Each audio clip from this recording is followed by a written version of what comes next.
आज शेवटचा श्रावण सोमवार. सकाळची सुरुवात मस्त असा चहा आणि बाहेर पडणाऱ्या जोरदार पावसाने झाली.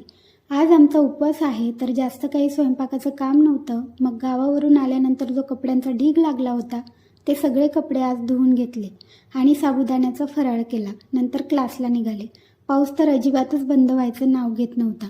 मग तिकडून आल्याच्या नंतर ना मला आज वरणबट्टी बनवायची होती आणि बाहेर बघा अजून पण पाऊस चालू आहे. फ्रेश झाली आणि मग वरणबट्टी बनवायला घेतली. सगळ्यात आधी डाळ शिजायला टाकली आणि इकडे बट्टीचं कणिक भिजते.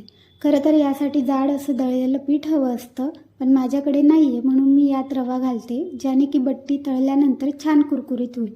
बट्टीचं पीठ भिजलं तोपर्यंत इकडे डाळ पण शिजली आहे. म्हटलं चला आधी फोडणी देऊन घेते. आणि बट्टीसोबत ना मला असं तिखट वरण आवडतं, ज्यात हिरवी मिरची आणि लाल तिखट दोन्ही यूज होतं आणि अजून कांदा पण घातला जातो. मग मस्त अशी डाळीला फोडणी दिली. त्यानंतर मग सगळ्या बट्ट्या लाटून तयार करून घेतल्या आणि वाफायला ठेवल्या.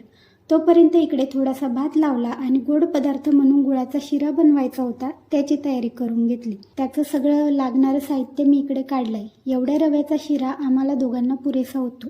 मग शिरा पण बनवून घेतला. तोपर्यंत बट्टी पण इकडे चांगली वाफवली गेली. मग त्या काढून घेतल्या आणि असे 4 भाग करून तळून घेतलं. त्यानंतर ताट रेडी करून घेतलं.